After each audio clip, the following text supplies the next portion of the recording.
So the forefathers referred to God in the name of El Shaddai, or Shakai, as you say, and that is because their mission was to find the truth.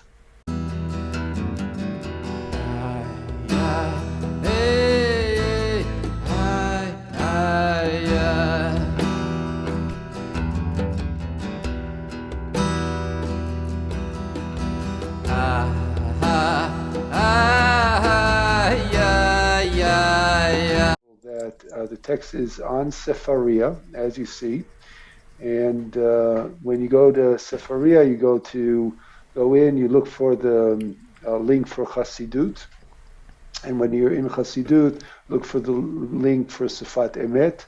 When you click on Sfat Emet, then click on the link for Exodus, and in Exodus, you're going to be looking for the section that is Tafresh Lamed Daled.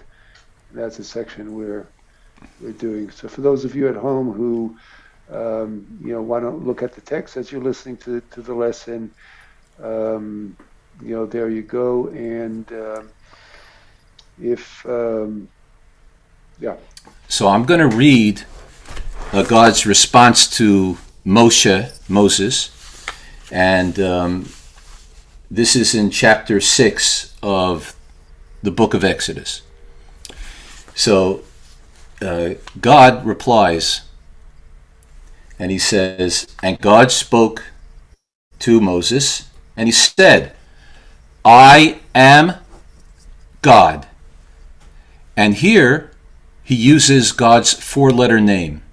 In English, there's a fancy word for it. I think it's called the tetragrammaton or something.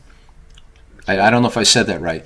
This is the holiest name. You see in the what Rabbi Rubin has put up on the screen, you see it's only one Hebrew letter with a little apostrophe, because it's such a holy name that we don't even write it. We don't even write it if we don't have to. In a Torah scroll we write it, but not on a piece of paper that comes on a computer screen. It's so holy. It's the four-letter name. It contains four Hebrew letters. A Yud. We don't pronounce it either. And we don't even, it's so holy we don't even pronounce it, because it represents the essential name of God.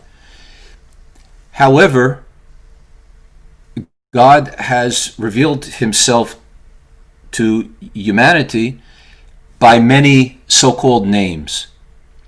That doesn't mean, God forbid, there is more than one God or anything like that.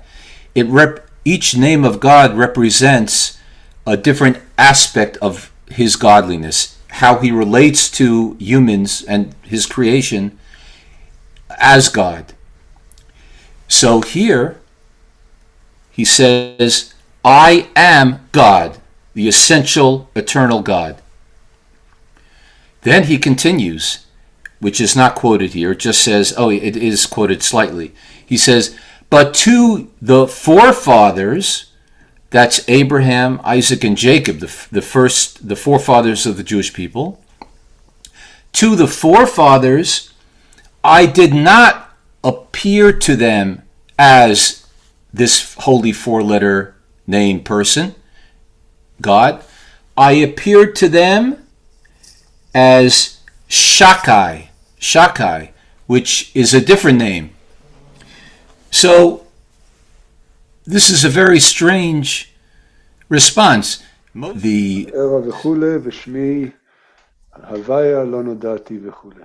Exactly. So this paragraph is going to be, this Hasidic rabbi, this Sfat Emet, is going to be trying to interpret what all this means and bring it down to us so we could learn some sort of a lesson in our spiritual lives about it. So with that introduction, let's go right to it. כי האבות כל עבודתם היה עבור בני ישראל. Right. Now the progenitors, is that the right word? The founders of the Jewish religion of monotheism, Abraham, Isaac, and Jacob, we call them the Avot, the fathers, the forefathers. There were also matriarchs. There were four matriarchs as well. Sarah, Rivka, Rebecca, Rachel, and Leah. But here we're talking about specifically the Avot, the forefathers, the fathers. So the first question being raised is, because God says to Moses, to the fathers I appeared as this other name. So he says, why are they called fathers? Call them founders. It's interesting. In America, we talk about the founding fathers. Why are they called fathers? So he says, because everything they did in their life was for the sake of their descendants who were going to become the Jewish nation. So just like a parent, everything they do, their work, everything they do in their lives is dedicated for their children. These people were called fathers because their whole lives were dedicated to their descendants.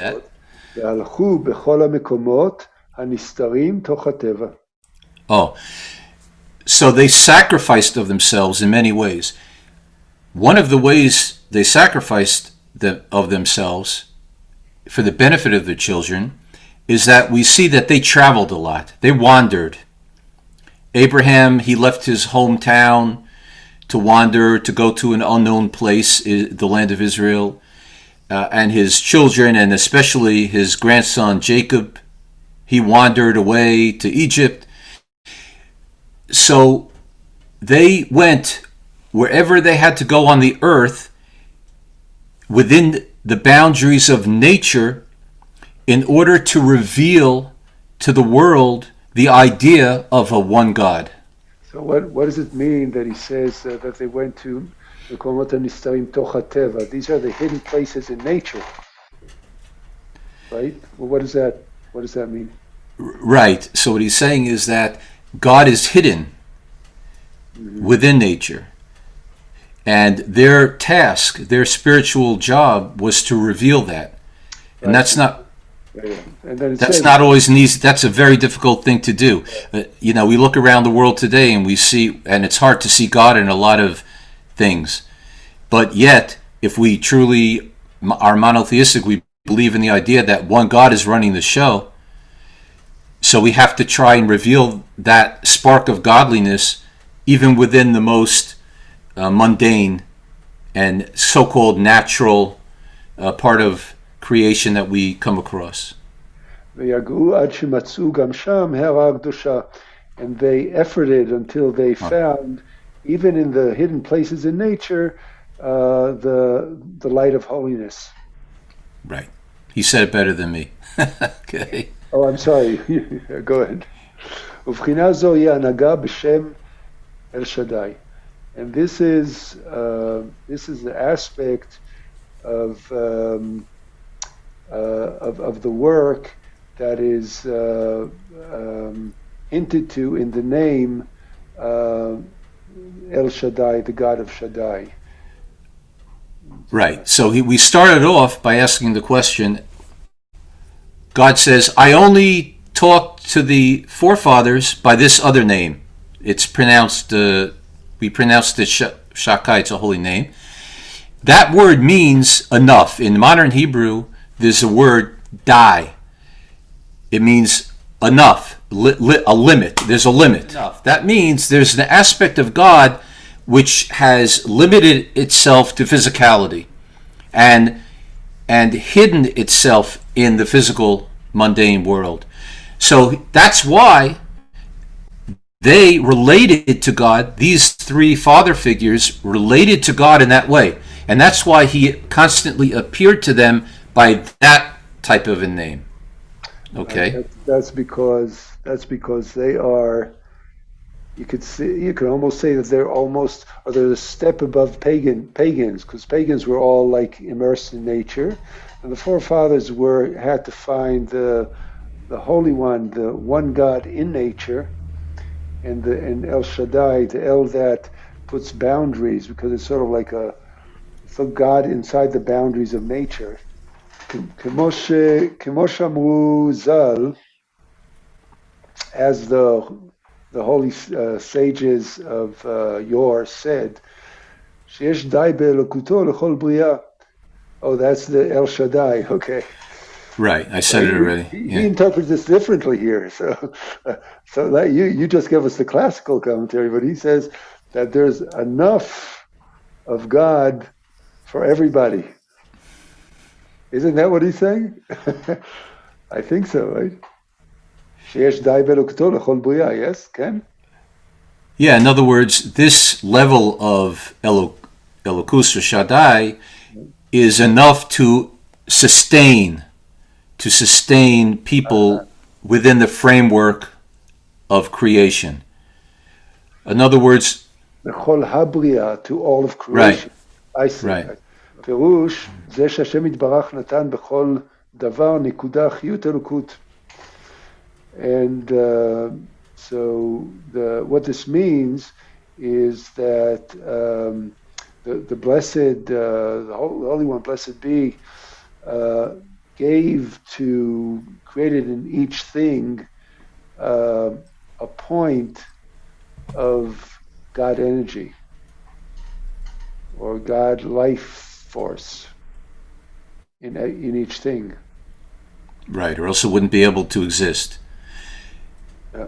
Right, even in the lowest levels of creation, whether we're talking about animal life or plant life or inanimate objects, and in a spiritual sense, the holiest type of an individual to a person who might appear to us to be like a very low life type of an evil sort of a immoral person. But in every part of creation, there has to be God. There has to be a spark, something. A spark of some kind, or else it wouldn't exist. Yeah. Right. So שיהיה כוח להיות נמשך כל הסביבות לנקודה זו. Let me pass the translation to you, Rabbi. I'll read the Hebrew. Go ahead and translate. Okay, sure. So everything now he's going to bring in that this is going to get to what you're saying before, Linda, about truth, because he's presenting an image here of like a wheel. So you have the round part of the tire, and then you have at the center you have that spoke. No, the spokes are what comes out, but then you have at the center, what is it called? Hub. The hub. Thank you.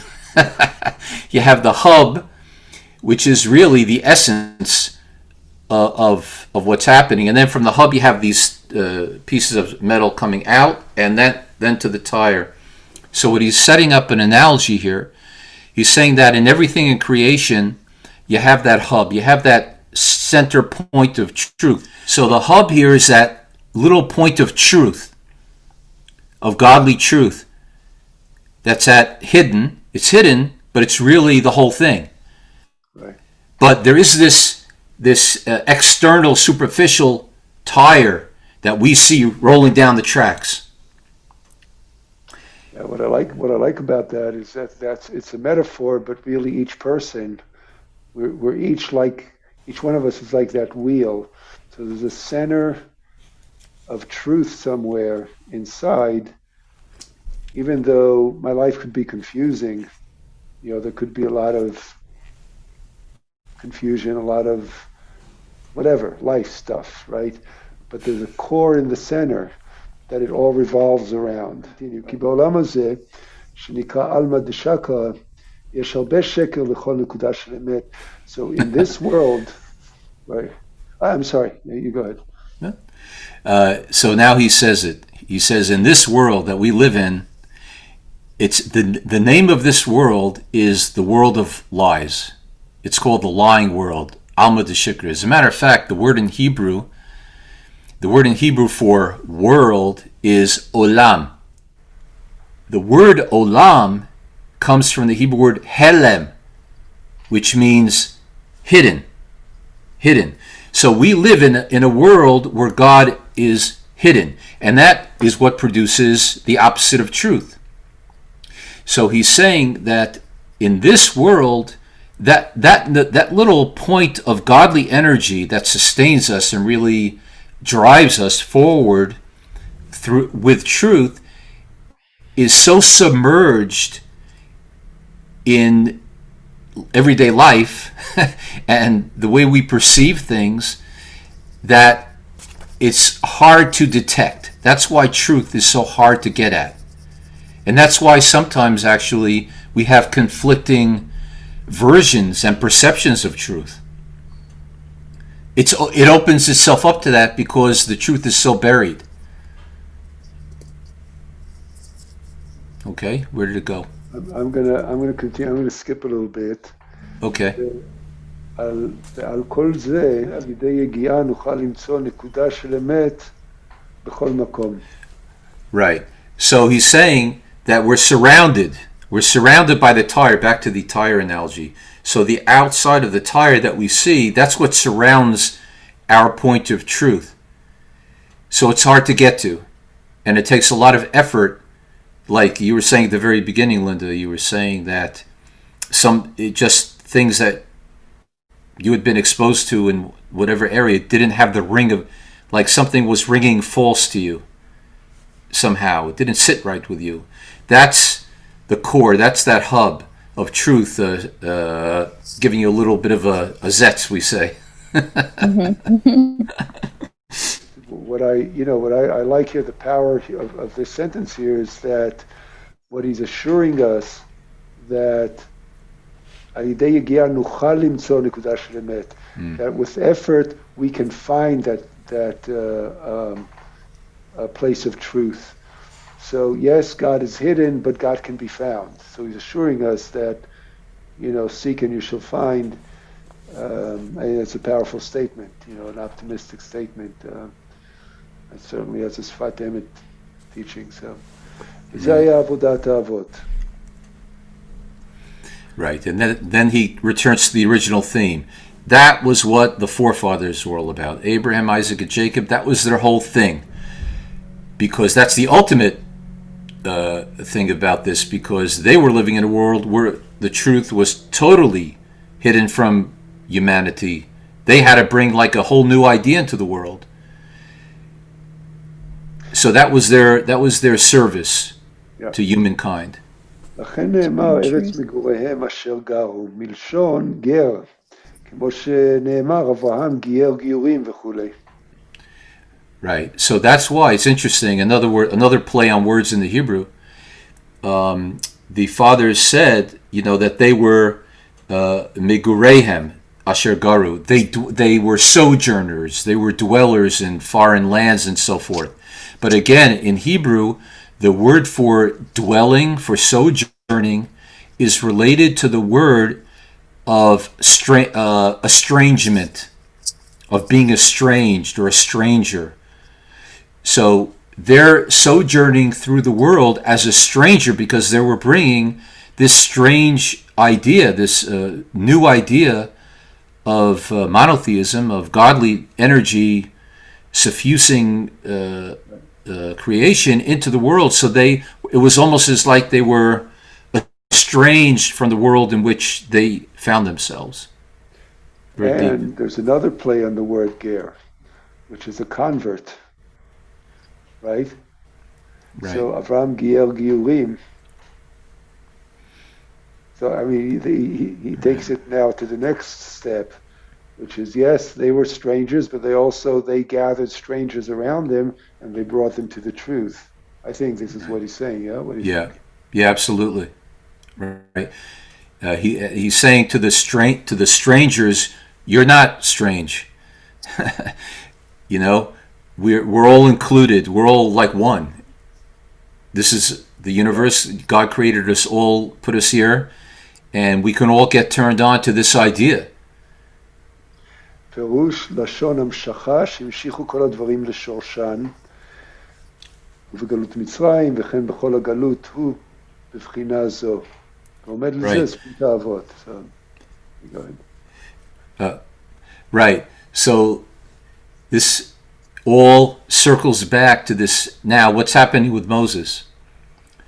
Moses was sent to take, the Jews were in they found themselves in the strangest place of all, right? They were taken away, they weren't in their homeland, Israel, they were in Egypt, which was the world capital for pagan ideals and ideologies and God, all kinds of gods of this, gods of that, idol worship, and so forth.